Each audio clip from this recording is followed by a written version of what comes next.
Election commission সংবিধান প্রদত্ত ক্ষমতা রাখে। অতএব 7ই ফেব্রুয়ারি যে ভোটার লিস্ট বেরোবে এটাকেও গিলতে হবে, ভোটে নামতে হবে। আপনি কি কি করবেন আমি জানি। আপনার ভাইপো জং ধরা বাসটাকে সারাচ্ছে, নবজোয়ার বের করবেন। আপনার ভাইপোকে যত দেখবে ভোট তত কমবে, কোচবিহার থেকে শুরু করবে। করতে দেন, আপনার ভাইপো এটা করবে। আপনি কি করবেন জানি, আপনি বলবেন যে আবার কিছু বাড়িয়ে দেব। 1,20,000-তে পিসি বাড়ি হয় না। 10,000 টাকা বালির গাড়ি করে দিয়েছেন আপনি, 2,000 টাকার বালি ছিল। 1,20,000-তে হয় না। আপনি কিছু টাকা দিবেন, বলবেন আমি ফিরে এলে বাকিটা দেবো। আমি জানি কিছু ওল্ড এজ পেনশনের পিটিশন পড়ে আছে, আমাদেরও আমলা আছে, নবান্নতেও আমাদের লোকজন আছে, প্রিন্সিপাল সেক্রেটারিরা আমাদের হয়ে কাজ করছে আছে। কি করবেন জানি।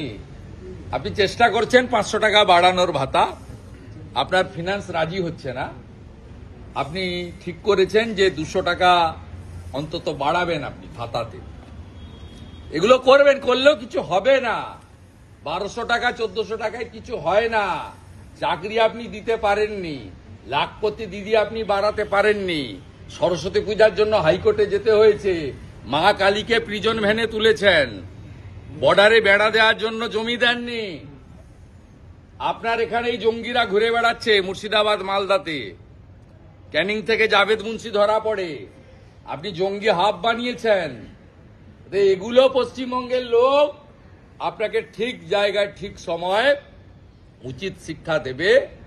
আমরা এখন এসআইআর এর সফলতা কামনা করি, প্রার্থনা করি এবং ইলেকশন কমিশন যেন সেটা করেন। তারপরে বাকি নির্বাচনের সময় দেখা যাবে।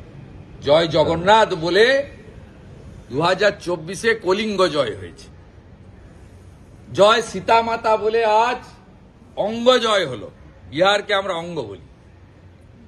আর 26-এ জয় মা কালী আর হরে কৃষ্ণ মন্ত্রের সাথে বঙ্গ বিজয় হবে, অঙ্গ বঙ্গ কলিঙ্গ।